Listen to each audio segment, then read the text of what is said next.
Good morning, Pura Vida. Welcome to this week's Dharma Talk here at Bali Rika and on the internet. Let's take a deep breath and we will begin with 3 minutes of silent meditation, 3 minutes of just relaxing in stillness, just breathing, just sitting, just being, resting in loving awareness. Sharon Wilding's.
Okay, everybody.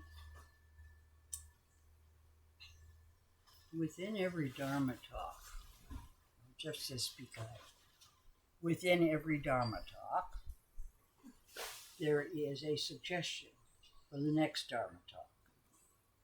Usually it's just one thing that's very obvious. But Jeff's talk last week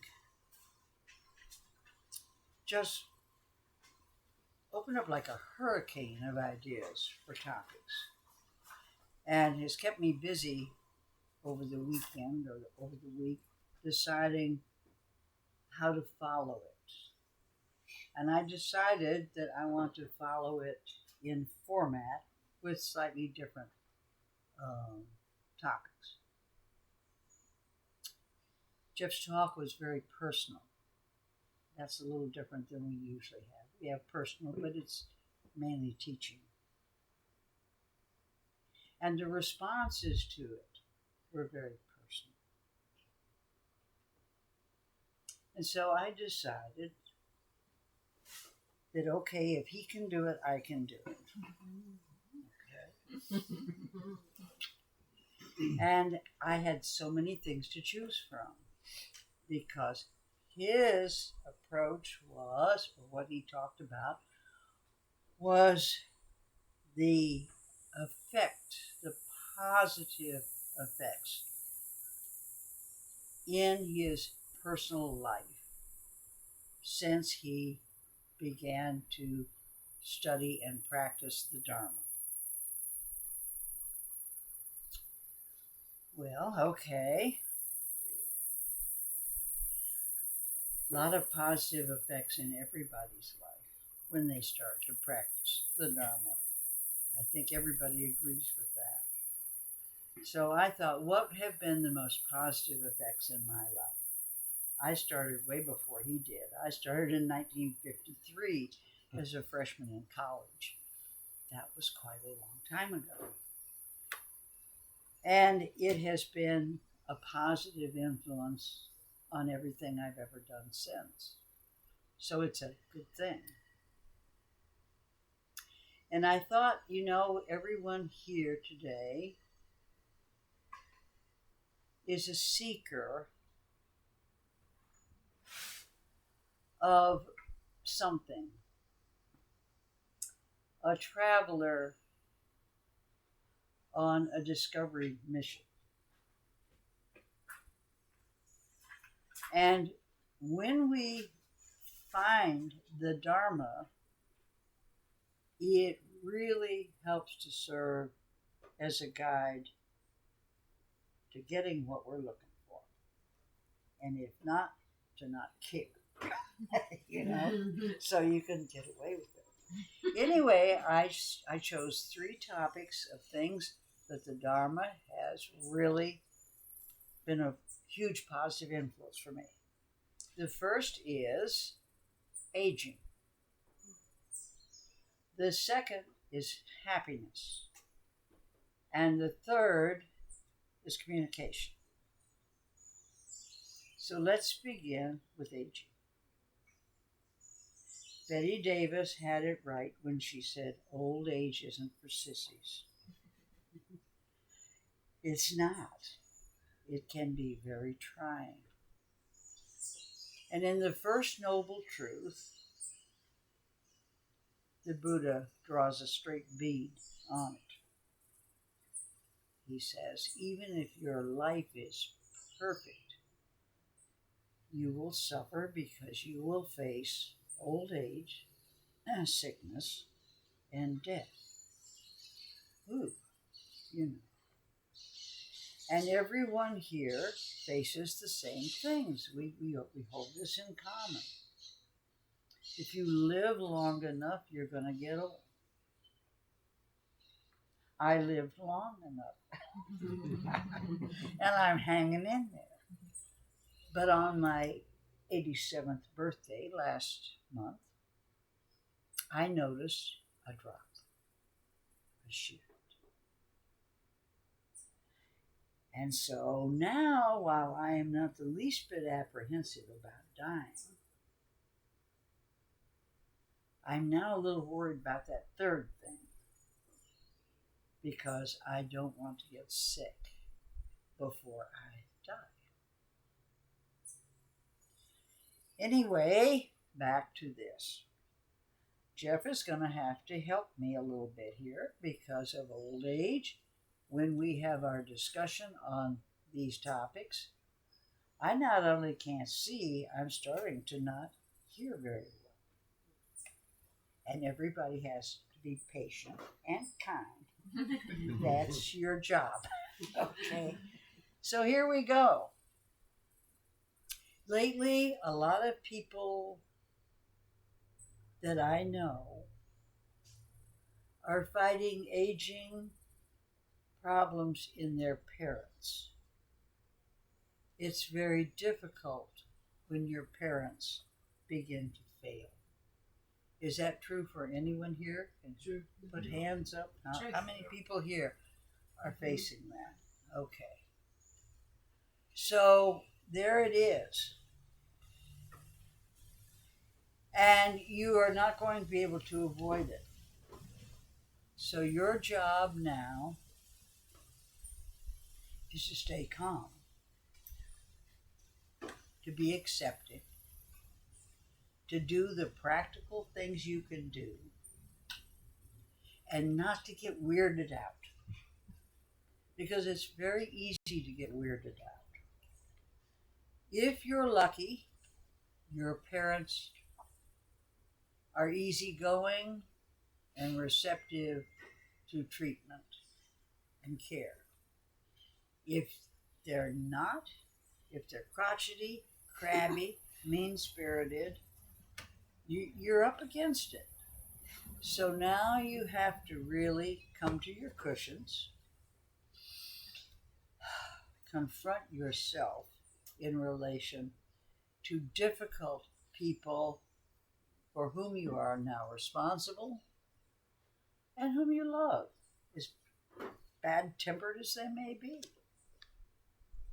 So we go with old age. That's from a standpoint of taking care of people aging. The other thing is dealing with our own aging. And I think it was just last week we were talking about a whole number of people who are not happy with the effects of growing older. They're getting boob jobs, face jobs, eyelid jobs, hair dyes, everything to try and stave off the effects of age. That's understandable, but it also can get out of control. And I would like for you to go off and give a bit of psychological talk on what we do. Are you making a face? No, I'm not. I'm just taking it in. Take it in. He's trying to figure out what he's going to say. Okay, well, think about what you're going to say. Because doesn't everybody here face the fact that when you look at yourself in the mirror, you don't look as good as you used to? I just heard a song says, I don't look good naked anymore. So here we are. And I don't know what the tips are for feeling whole and okay with what is a natural process, finding grace in it, and not being alarmed, being happy that you lived long enough to fall apart. There you are, and if people don't like it, then they can look at somebody else. So we go. So there, can you open a bit of discussion as our family psychologist about how we deal with aging of others and ourselves? Do you want me to just have a discussion? I have one. We're doing it like you did last week, where we left out 10, 15 minutes, however long. No. 5 to 7ൻ last week. No, but I'm only doing 3 things. Okay, so 5. 10. Okay. 10. Let's do 10. There is a lot of people. So Ruthie's idea is that we should share something connected with the care that we give to others, the care that we give to ourselves as aging is a part of the process. Can I say something before you start? Yes. Please. Okay. How the Dharma has affected my thinking on this is, and the second noble truth, which is non-clinging. Don't try to hold on to that which is just naturally leaving. If you don't cling, and that's where all this plastic surgery and stuff comes in, or I've also seen affairs. People have affairs to be young again. All these different things. The help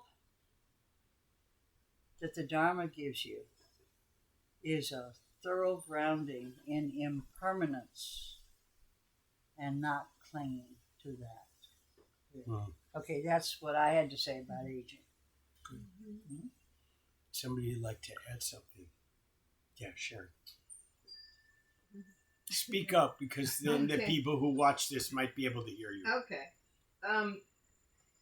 One thing I wanted to say about that, I think as being human beings, along with how we're getting indoctrinated with the ways that we can look and feel younger through any way of doing that, there's also the medical side of it. And so,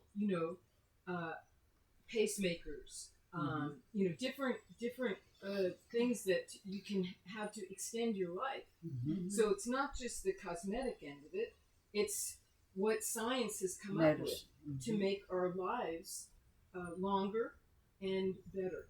Mm-hmm. And so I just wanted to throw that out as another part of that it's not, it may not just be vanity, although what does that mean? I want to live longer because I do. Well, no, we want to take care of our health. I'm sorry, it's your turn. But anyway, that's just what I wanted to say, that there's also that part of it in wanting to extend our lives and make it better and improve it. So that's just what I wanted to say.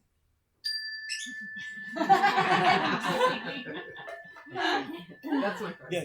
The other thing that and in my work, there's lots of challenges, because there's a Western way of looking at taking care of your body, and there's an Eastern way of looking at your body. And there's a Native American, and there's a South American way of how to take care of yourself and all those things. And so there's many more alternatives than just, for example, pharmaceuticals. And the world is opening, and our minds have to open with that as well along the way. Costa Rica has almost a full spectrum of everything available to you that might help you be centered and calm and where you are. So there's an Eastern and a Western way of looking at this, just like how when we talk about the Dharma, there's those of us from the West look at this in a certain way, and the people from the East is much more, it's a broader scope. Somebody else about aging.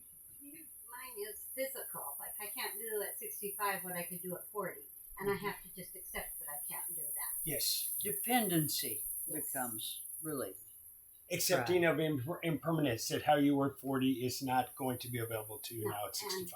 70 isn't going to be the same as what it is at 65. Right. And I just have to accept when it comes that I can't do it, I can't do it. Yes.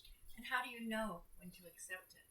Meaning, as my body's falling apart and I can't do the things that I used to do, it's a matter of, okay, I'll be specific, and an ankle. So I haven't been able to walk for a month with my friends. So it's lifestyle changing too. It is. It's not just how hard do you fight to try to rehabilitate or whatever. How far do you search to not lose? It's not about the hurt. I can deal with the hurt. What I can't deal with is my lifestyle, social change that's caused by my physical changes. Sure. And I fight it. I get frustrated because I know this is going to happen. I know it's going to get bigger. But I struggle with, I agree with you, accept it, but shouldn't I work harder? It's the balance. So there's a mental piece to this. There's a changing of your mind as well as the working with your body. Yeah. It's holistic. Yeah. Before I could just push on. Right. Good. Good. Do you want to add something? Do you want to add something to that? Besides that, you have to work with your mind as well as your body. You have to work with your emotions. This is an emotional thing more than mental. I mean, mentally we know, okay, it's logical. Things are going to happen. Right. But what you have to do is forgive yourself for getting old. You know, forgive yourself for It's having. not your fault. It's not your fault. It's not your fault. It's your privilege. And so take a look at it maybe that way, and don't take it worry so personal. much. No, it's know, not a but I worry mean, as well, much as it's the lifestyle But change. but I certainly understand about handicaps. Yeah. It's a handicap. Your ankle is not life threatening. How So dare it's I a complain? handicap which is requiring change. And what does the Dharma tell us about changing? Right? I'm trying to It, substitute. the Dharma in an illustration that we talked about last week says, go with the flow skillfully. Mm-hmm. You have to interpret what that means for you. I think it would mean finding another exercise that works that can keep you active.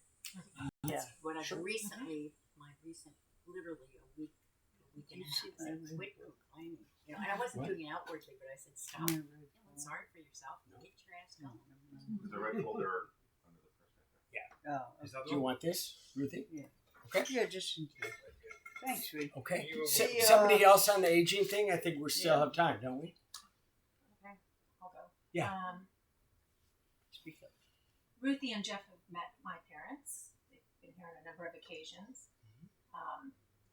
The way I approach living in my optimal health is very different than my parents. While I agree with Ruthie that we all want to feel healthy and we all want to feel good, not everyone is willing to put forth the effort to make that happen. Uh-huh. And so, from a daughter parental perspective, when I see them suffering for reasons that perhaps pertain to eating something that's disagreeable with them, creating diverticulitis or any number of other things that become debilitating, I've had to, through the years, and even with the help of Jeff, have to unplug from those inevitable outcomes because I too suffer then and want to try to control their behavior, and that is not my place. And I suffer needlessly, and I have to, unless they're doing something to, self-harm, which in some respects I feel that's the case, or harming someone else, I have to kind of step back from it and then approach it more from a place of, I'm so sorry you're not feeling well, I hope you feel better soon. There's not a lot I can do in those cases, but I mean, this was just so anxiety producing and I'm just all consuming with overwhelm and obsessing on what their behavior looked like. And then kind of unplugging from that and respecting that they're going to live their lives the way they're going to, and that I'm not in control of that, has helped immensely. And then for me personally, I hear like the words should or shouldn't. I'm trying to remove those from my vocabulary because I have not been here in a number of weeks. I suffer with migraines. I find myself debilitated and down in a dark room for weeks at a time in some cases. And if I self-flagellate or beat myself up, what good is that? And I just have to count on the fact that those people who genuinely care for me and want to spend time with me, that they'll, hopefully, if they're feeling well enough, will be able to meet me in whatever place that is when I can resurface. And so, yeah, you're going to have to try to see if you can unplug from those shoulds and woulds and then get really creative in ways to support yourself and the self-care and find ways to do other things to keep your resiliency, your strength, your stamina. That's the best advice I've got. It's a nice journey. Thank you. Well, a couple of other thoughts before we leave it. With our parents being difficult, remember they're probably frightened. Yes. There's a fear factor here. This is one of the ways the Dharma helps with aging, is it removes fears. You stop being afraid of these things. So I think that's an important point. I think another important point is to be aware yourself of this negative energy that goes with aging and make a plan ahead of time of being nice. Don't be mean. And, a lot of old people are really mean because they're scared and they hurt. and they don't know how to handle all the problems that they never thought it would happen to them. And so you have to be sympathetic to all of that, but make a plan for yourself ahead of time so that when it's your turn, you make it easier on your caregivers that come along afterwards. I want to add one thing too. One of the ways that the Dharma has helped me with this is I realize as I get older, I can get wiser. Mm-hmm. And that you know, Western society, to go back to the difference between the West and the East, is idolizes the young youth. And Eastern society, at least traditional Eastern society before it was deeply influenced by the West, had a respect and an honoring of the wisdom of age. Exactly. And those things. So you can do that work within yourself.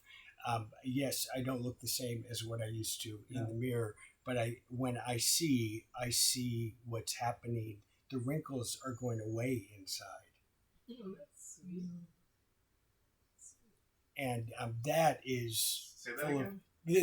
of the wrinkles are coming on the outside, and the wrinkles are going away on the inside. The more that I transform my inner self, transform my mind, and all of a sudden there's something very, very much deeper and more beautiful in that. I'm just 35 when I look at myself. There you go. I've got like this, my age that I think of myself as. Okay. And I frequently have to remind myself that I'm not 35 anymore. Yeah. Got it. Or your body will remind you. Well, right. See, that's Get reminded. Routinely. right. Well, Jeff is right about the difference in the cultures. Yeah, that's In the East, huge. life is divided into sort of 3 sections. You're young and you're learning. You're in the middle and you're a householder and you're working. You're taking care of things. And in your old age, you turn to spiritual growth. So they go through body, mind, spirit in a sort of a flow that we don't have. But I hate to burst the bubble about wisdom. Because, as I mentioned, I had that birthday, and the next day I became aware that my mindfulness is not sticking with me. I'm forgetting things. I mean, really forgetting, and that's scary. So that scares me. But, as I said, dying's not a problem, but the forgetting, oh, that makes you sit back and say, uh-oh. And then you think about, who was it that said the first thing that goes when you get old is your mind, but they don't tell you that you don't miss it very much.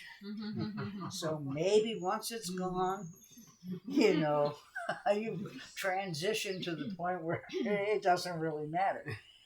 Which brings up another huge point of the Dharma for me, and then we'll move on. Wavy Gravy, the comedian who used to hang out with the hippies, had a wonderful saying. It's a mantra for me. If you don't have a sense of humor, it just isn't funny. And so you might as well laugh, because there's enough crying to go around. You don't have to look for it. But if you can laugh a little bit at all of it, it is funny. Yeah. Okay, so that's... Ruthie, Yes. what's your thing about not missing your mind? Years ago, when my spiritual journey was taking off, I used to think a lot and have a very busy mind.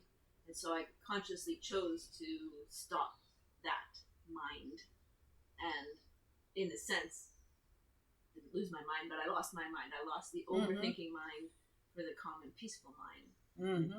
Don't miss that. Yep. It's hard. This is all what the Dharma can help us with. Yeah, or spiritual life. At least the spiritual life. It's good. Truth. Okay, we ready to move on? Yes. let's move on to kindness. This is where the Dharma has had the biggest influence in my life, is in kindness. I don't know what happened between the year I was born and 4 years later, but I listened to a psychiatrist like Gabor Mate, and I realized how anxious that time was in history in 1935. And in 1939, when I became aware of things around me, Germany marched into Poland, the Nazis marched, and everything everywhere was anxiety. Our parents went through, your grandparents went through a whole lot. World War I, the Great Depression, World War II coming on. It was a difficult, difficult time. And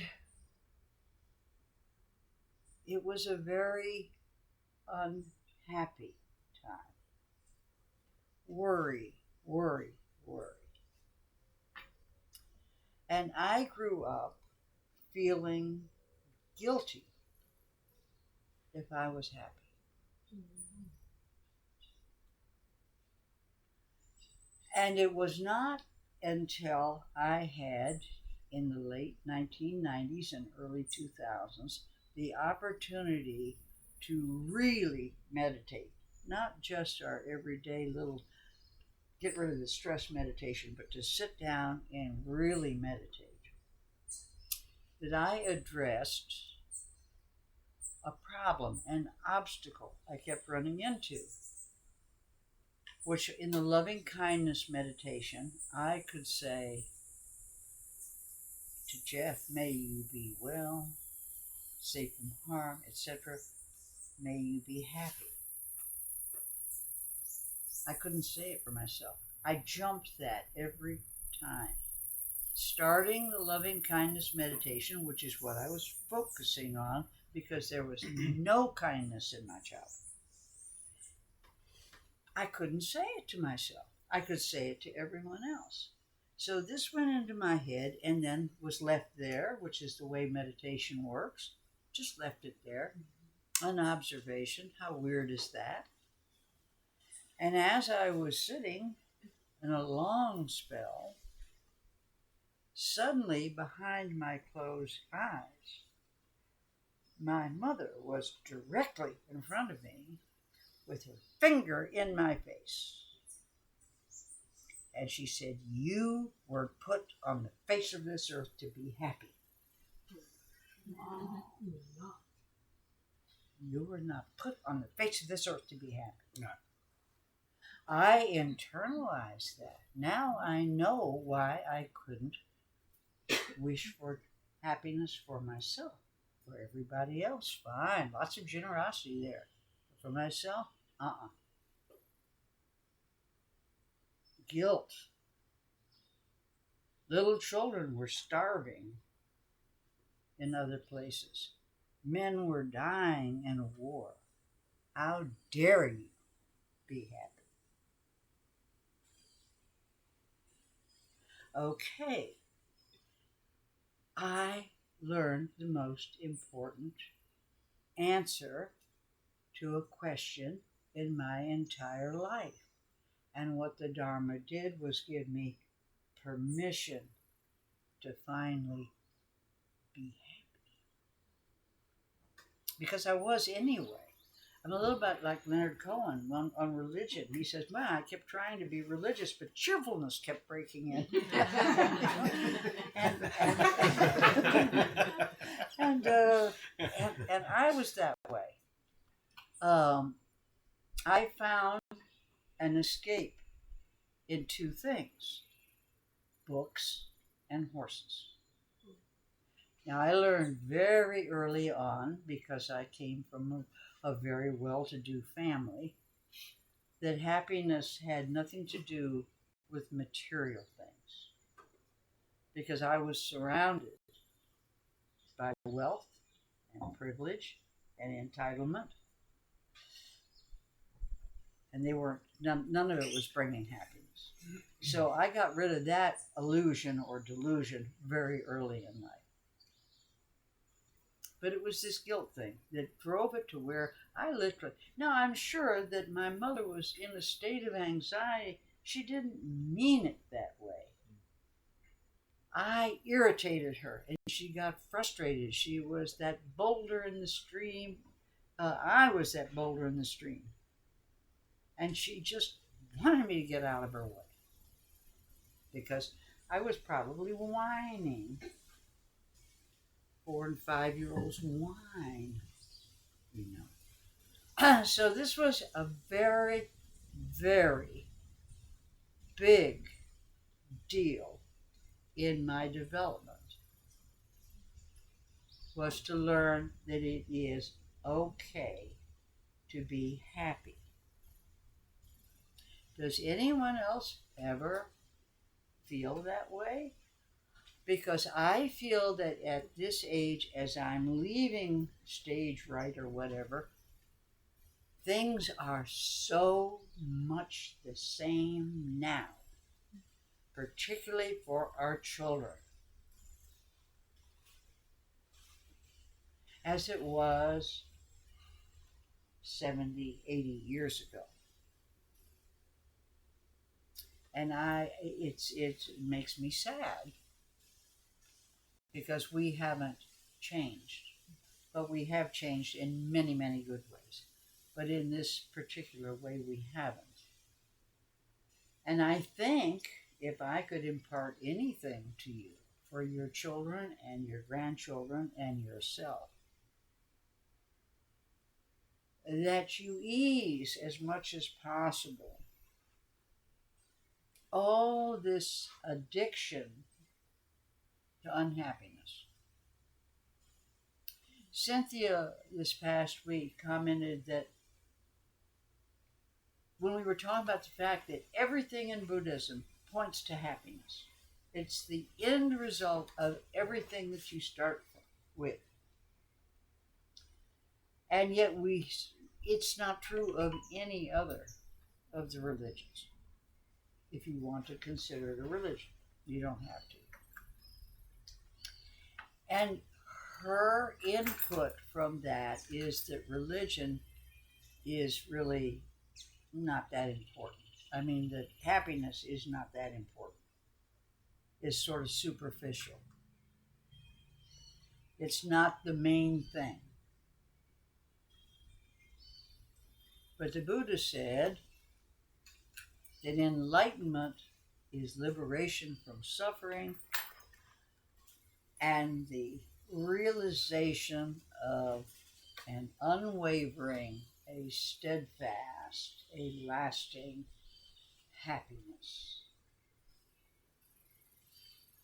Every meditation of loving kindness, compassion, joy, and equanimity ends with happiness. And your wish for yourself with gratitude is, may I have happiness and the causes of happiness. So don't feel guilty about being happy in times of great distress. The Dalai Lama's first book, when he came to the United States, he learned English, was The Art of Happiness. The last book that he wrote with Desmond Tutu was the Book of Joy. And Thich Nhat Hanh wrote many books based on joy. Take as a role model these three great current, just deceased, two of them, spiritual leaders. You can reach back, and it's the same way for all the other major spiritual leaders, that you need to actually cultivate and appreciate happiness. Okay, so now I talked input in the, at least in the medical profession, they say first do no harm, like don't add to the harm. do no And harm. so I feel like, we can be respectful for those going through challenges and fighting and all of that. We're not going to be rude or disrespectful, but if we add our unhappiness to it, we're adding to the harm. So That's if right. we add our joy to the world, there's That's more right. joy going around. That's And right. that affects everybody. Just that energy of being happy has a domino effect. Mm-hmm. Yeah. Thank you. First, I'd like to say thank you for inviting me, Sharon, and for all of you for your gracious welcome here today, and I'm really enjoying this. But mine is more of a question regarding that. Speak up a little, honey. Yes, mine is more of a question. We're talking about joy, we're talking about happiness. Maybe I'm wrong, but usually being appreciated by other people brings you happiness. When you're spending most of your life being unappreciated, then it's hard. It's like a constant fight with yourself to tell yourself, no, I am worth it, and yes. And so you kind of just always sit in this misery dwelling place where you're trying to be happy. And as a quick side note,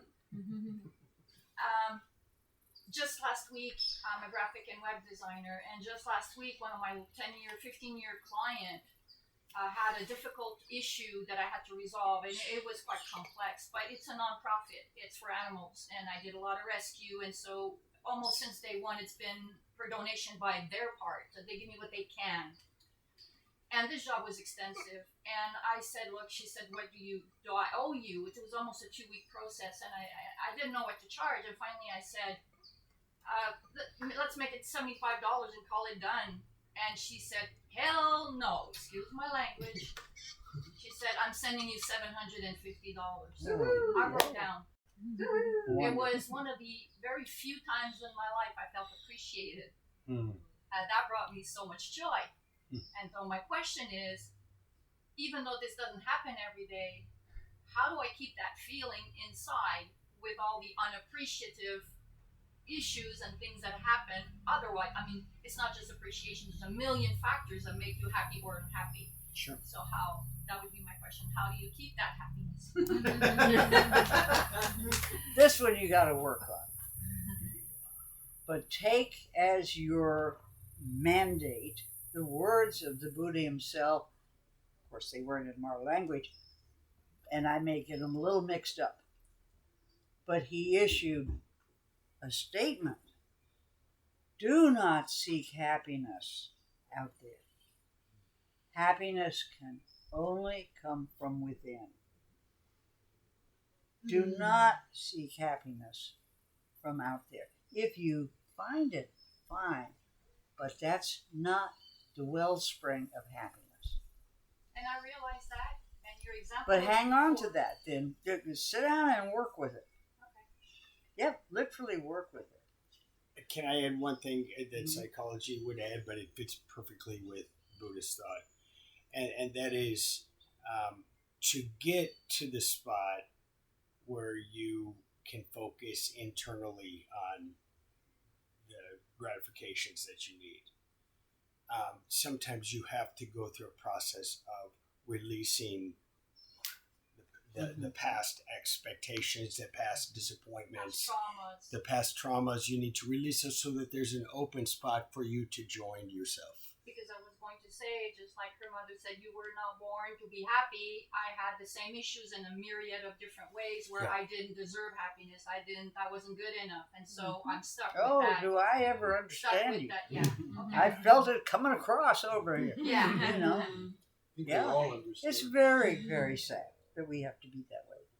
But we can release that so it sets us free to do the work that Ruthie's talking about. Okay, I'll buy that recipe. Thank you. Okay, I would suggest that you go. I think it's available on Amazon. And I have to use Audible, but it's called The Soul of Money. Now, I recommended this book to a friend of mine who happens to be a Zen priest. And she said, I'm not going to read that book. because I don't like the title. Money doesn't have a soul. But this is a book about a woman who is a fundraiser for NGOs. And she's a very important one. And about how we deal with this kind of stress and how much happiness we can take from doing the work of that kind of work. And don't be surprised when people send you big checks, because most people really have good hearts and they want to do helpful things. The book is by Lynn Twist. Is the book by Lynn Twist? Yes, it is Lynn Twist. And she's an amazing, amazing woman. Mark has something to add. Come on, Mark.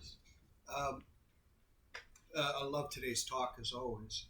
One of the things that I might add about happiness and joy is most people don't understand what happiness and joy is. And it's usually viewed from the standpoint that I am not happy and I am not joyful. And when you're in that place trying to find something that you don't understand, it becomes very difficult, if not almost impossible to find. And what I feel that the Dharma is showing us is, rather than try and find something outside of yourself, when you find it inside of yourself, you will find more than enough joy or happiness than you can ever possibly imagine. Right. But what you end up doing is you find out why you're doing the things you're doing. Somebody who sits beside a bed of somebody who is ill in hospital, and they sit there the entire time, they may not be having a happy moment or a joyful moment, but they understand their purpose and they understand their reason for doing it. And whatever happens to that moment with that person that they're providing support for, when they move out, they may feel a sense of contentment in the sense that I was able to contribute, or a sense of, hey, somebody came up and said, your presence really made a huge difference in that person's recovery or departure. And we are so grateful for whatever you did. And in that moment, you know true happiness and joy. But in the moment, you don't. But if you know why you're doing it, then you can wait for the joy and the happiness to greet you, because it always greets you, because it was always inside of you to begin with. You know why you were doing what you were doing. You are so right on. It's good, Mark. It's nice. There is one emotion. One of the things we have to learn, and we talk about in communication, is dualism.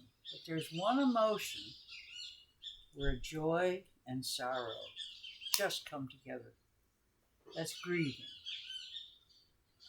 When we grieve, we've got both sides of the emotional coin.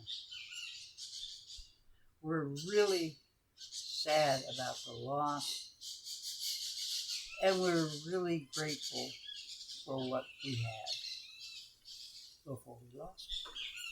So, Ram Dass said about sitting with the dying, there is great joy in being there for people, but you have to have true compassion. And if you have true compassion, your heart will break over and over. But in that breaking, there is expansion. And when it comes out as joy, it comes out as a far greater, more polished, more shining, more radiant kind of joy. So, someone else? Yeah, a couple more. Oh yeah, let's go. I'm sorry, I always talk to you. She's been having her hand up for like the last 5 minutes. Maliki. I can't see back there. No. Go ahead. I just wanted to ask you to speak a bit more about the causes of happiness. Oh, the causes of happiness. Well, that's a whole talk in and of itself. In a brief moment, or say it's love, appreciation.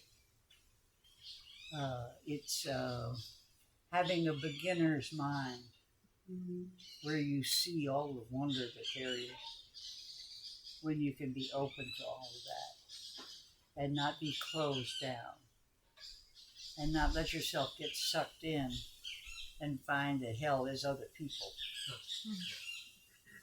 You know, those are, you know, we talk a lot about that. Can I give you 5? Yeah. The 5 that are in the Second Noble Truth. Mm-hmm. So they talk about what are the causes of unhappiness Mm-hmm. and suffering. So let's just flip that over. And so the cause of happiness is non-clinging, non-grasping, non-craving, non-ignorance, non-delusion. When we get to those spots, we will find the balance of love in the very center of all things. And we've had a number of talks about the hindrances, the things Get that away. have to be removed from your life.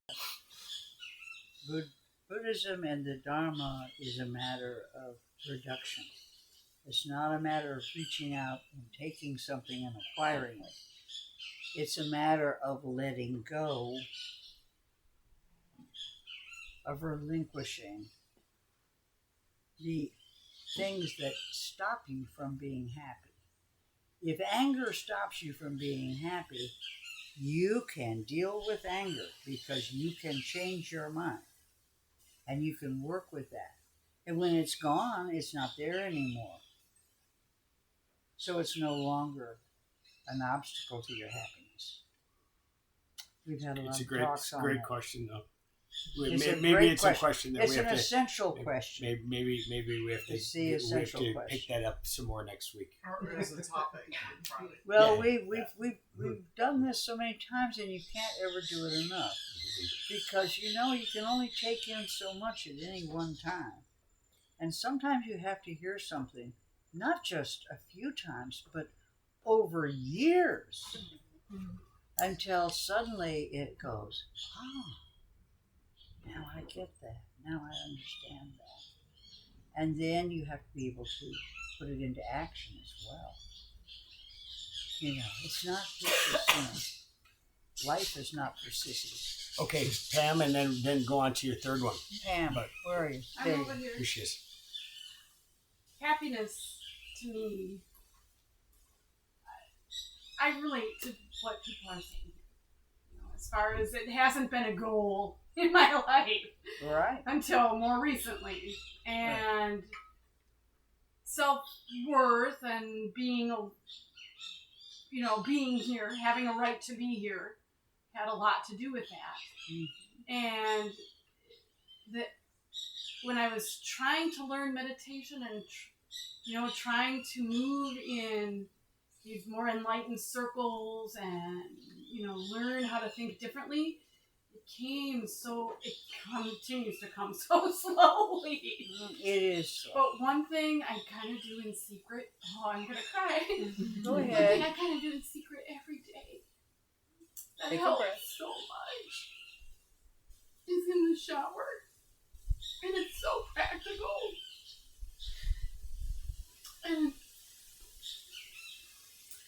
And I learned a self massage where you just, instead of just washing yourself, you massage yourself and say to yourself how much you love your wrist and your arm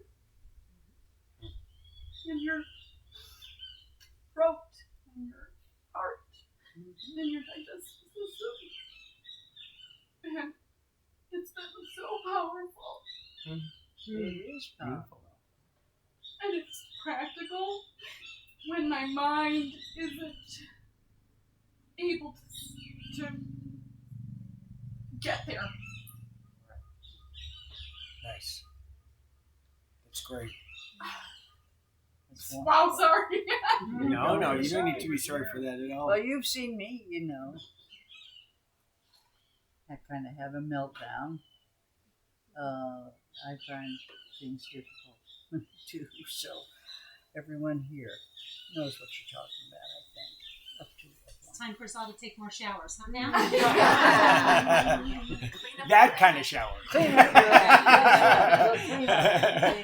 up. after That that. shower is cleansing your These soul. are such, yeah. these are such big things in our lives. Want to do the third one? So, do we have time for the third one? How are we doing? Sure. We're 11 o'clock. Yeah, we're okay. No, I don't have time to quit. No, we always say Okay. 11:30. We'll just open this one up. This is communication. Two quotes come to mind. One of them is from a movie probably before your time. It's a classic quote from a classic movie. What we have here is a failure to communicate. We have a lot of failure to communicate, and there are reasons for it. The other one is what you do speaks so loudly, I cannot hear what you say. Now, we run headlong into just a gauntlet of problems because of communication. Heaven help anyone who has a literal mind, because everything is what the Dalai Lama says, like that. It's all metaphors and similes and analogies and illustrations and stories and parables, because we don't have a genuine, narrowed vocabulary. There is no vocabulary whatsoever for nirvana and enlightenment. So as we talk, each of us is filtering what we're saying and hearing through the experiences and the circumstances and whatnot. And so I see a tree and I see that tree over there, but let's say it's an oak tree, and I say tree and you see a palm tree. We all are intaking. I need to shut my hands down. We're all intaking information in concepts and forms, and it can get really frustrating. And one of the best ways the Dharma teaches you to deal with that is to learn to make a clear distinction between what is dual, D-U-A-L, duality, and what is non-dual. As a religion, Buddhism is just like Christianity or any of the others, it's non-dual. But in our everyday life, we deal with continuously two sides to everything. There is not one side, there are two sides. Well, the truth is the two sides are in the one side.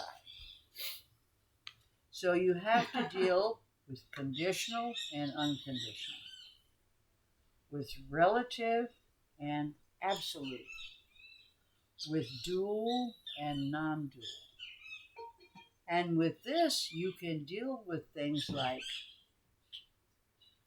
love everyone, but be very careful about picking your friends.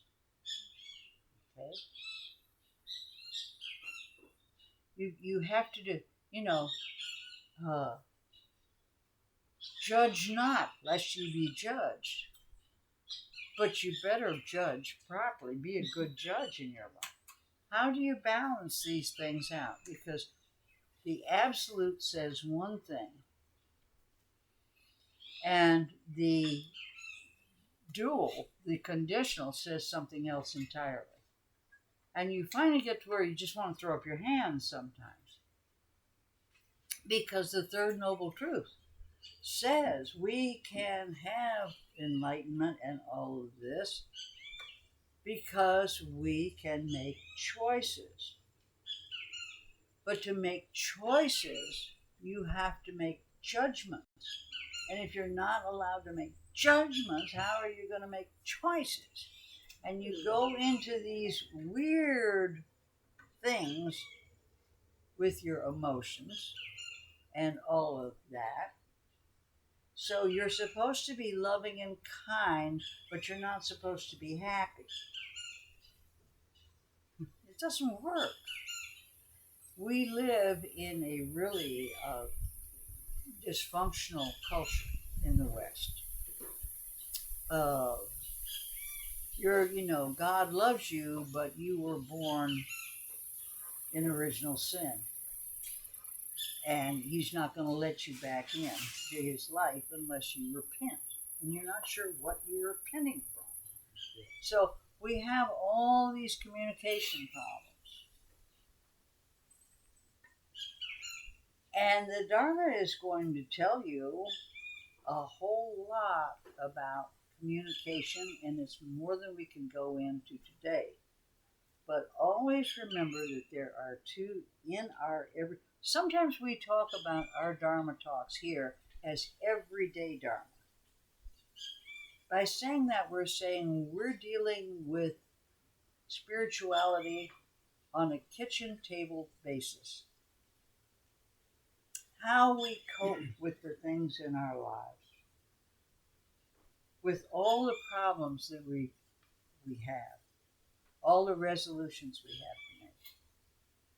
We do that on a spiritual basis at a dualistic level, a choice, always between one or the other. But then, ultimately, we realize that all of the choices bind together into unity. And unity is the name of the game. Yoga means unified, right? Okay, so anyway, this is a very long and properly discussed at much greater length. But if you get confused, join the club. Use good judgment, but be non-judgmental. All right, you have to figure it out. And my word for that, to put it into one word, which Jeff and I have talked about at length, is discernment. You have to be able to take the information input and then discern whether this is a relative problem or an absolute problem, a conditional problem or an unconditional problem, a dual problem or a non-dual problem. And if you can kind of sort them into the different bins, it makes life and communication so much easier. And the Dharma has helped me enormously with that, because I love words and I love communication, and I realize we just deal with massive, and then we have people professionally manipulating the words to misinform us. And we have all these problems dealing with communication, and the Dharma can help us. So to fold up here, the Dharma has been a huge influence for the better in my life in terms of aging, in terms of inner peace and kindness, and in terms of tolerance and care in listening and speaking. It's not easy because I run my mouth. So, there you are. But that's where it's been for me, as Jeff talked about all the positive responses in his life. When he realized that he was a seeker and he needed to make changes, and he had the courage to make them. That wasn't in the talk. That he decided, you know what, I need to make changes in my life. And he had the courage to make the choices and make the changes. And then he found the Dharma, and all it really has done is to put legs under everything that was already there spiritually. Because we carry a lot of wobbly stuff with us. And so that's it for me. And can I add something no, to absolutely, kind of please, I wish you close would. before we do the loving kindness thing? Whatever it is that you're looking for in your seeking, what you need, at the Buddhist buffet, it's there. That's right. That's right. See, I'm one of the greatest. One of the early illustrations that meant a lot to me was because Buddhism is so inclusive rather than exclusive. Mm-hmm. It like invites you to the buffet and puts it in front of you, all the items, and says, "Take what you'd like, right. Enjoy." Yep. Rather than you need to take this first, then you need to take this, and you need to do this. That's true religion and true systems. That's dogmatic. Yeah, that's dogma. And there's no dogma. Whatever it is that you're looking for and seeking for, it's on the buffet.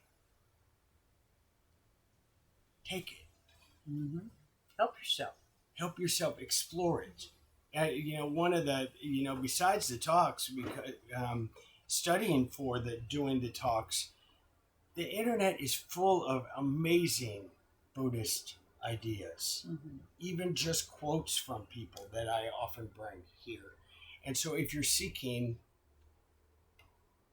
seek. It's available, and you'll find your own version, your own taste buds with whatever it is that is. So I feel pretty confident that it's there because actually it's here. Yeah. It's not the buffet, it's here. It's always been here. Well, no one comes to the Dharma, no one comes to this pavilion unless they're looking for something. And Jeff's had 3 words in his last talk. It really was what I wanted to start with. Just 3 words, and it came in the middle of something he was talking about. It takes courage. It takes courage. So if you feel a little disheartened by whatever, we have a cushion for that. Sit down, surrender to stillness and silence, and it will take care of itself. We don't give ourselves enough space, and there's tremendous space within yourself. There's as much space inside of you as there is outside in the world. And you only find it by sitting still and being quiet. So there we are. I might say, is Marjorie here? Mm-hmm. Marjorie? Right over to the right. Hard right. Okay. Well, Marjorie has a background, a history, family history of the Society of Friends, or commonly known as Quakers, as I do. And along with our regular ending meditation, when it comes to how to live your life, the Quaker Creed is really good. Let's see if I can remember it. I shall pass this way but once. Therefore, any good thing I can do, and any kindness I can show, let me do it now. Let me show it now. Let me not neglect it nor defer it, because I shall pass this way but once. There you go. So we're going to do, that's it for me. I'll think of 10 more things in about 10 seconds, so you better ding me in. You know, I keep Loving going kindness. like the Energizer Bunny. All right. Do we have anyone here who? There probably are people who haven't done the loving kindness. Okay, we're now going to do a loving kindness meditation. This is the antidote to anger directly and to many other negative things. And if you haven't done it before, this is our version. You can do it any way you want, short, long, for anyone, whatever. But the idea is always the same. The emotion is always the same. I'm going to say a phrase, and you're going to repeat it to yourself quietly. And we're going to move out from inside ourselves, out, out, out, out, expanding outwards to reach from ourselves to everyone in the universe. So take a deep breath. Anybody need to stretch for a moment? We're good. Take a stretch. Close your eyes. Place your hands in your lap or on your knees. Bring yourself to mind. Look at your reflection in a mirror. And say to yourself, may I be well. May no harm come to me. May I live with ease. That's equanimity. May I live with ease, calm and peaceful. May I be happy.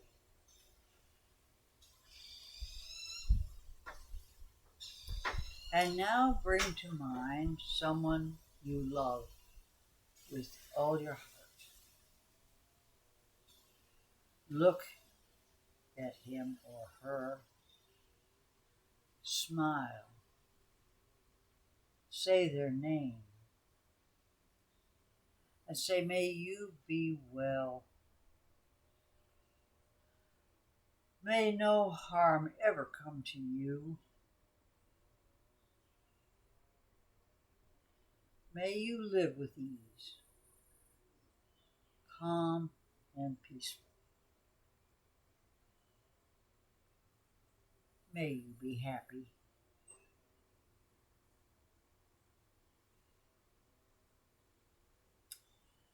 And then, with another smile, we move on to our neutral person. Someone you're familiar with, but maybe you don't know their name. If that's the case, address them as friends. Might be somebody who waits on you or that you pass on the road.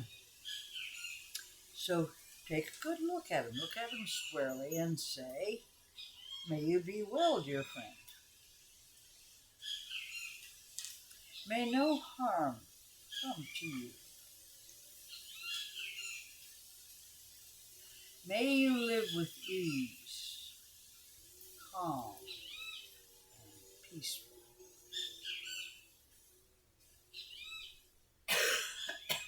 May you be happy.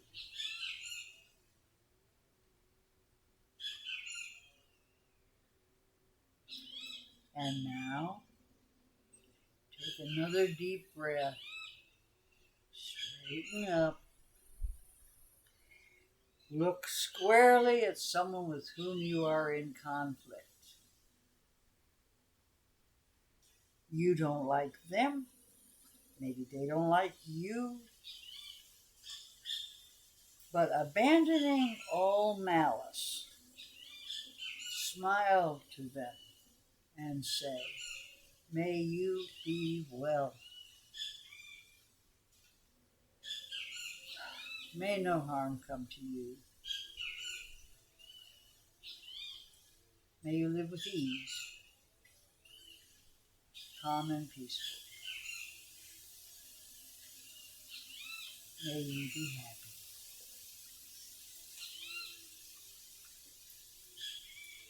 You let that sink in. Relax.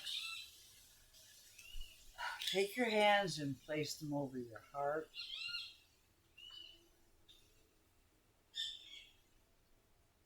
And now our words change a little bit.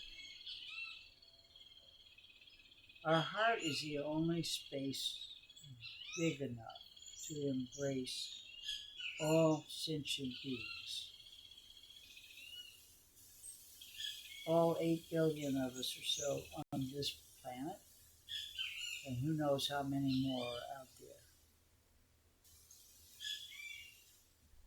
So we begin by saying, may all beings everywhere on this plane and all other planes be well. May all beings everywhere be safe.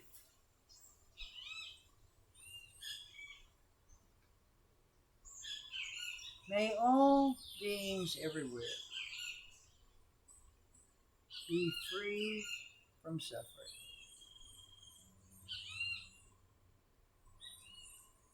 May all beings everywhere be happy.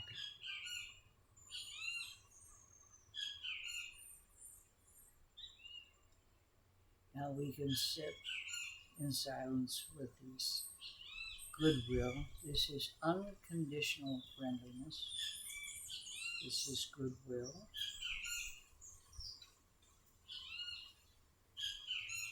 If we're at home, you can sit with this for a long time, and you can go back to it as you need to. You can shorten it, you can lengthen it. But try to carry this inner feeling of goodwill with you throughout every day.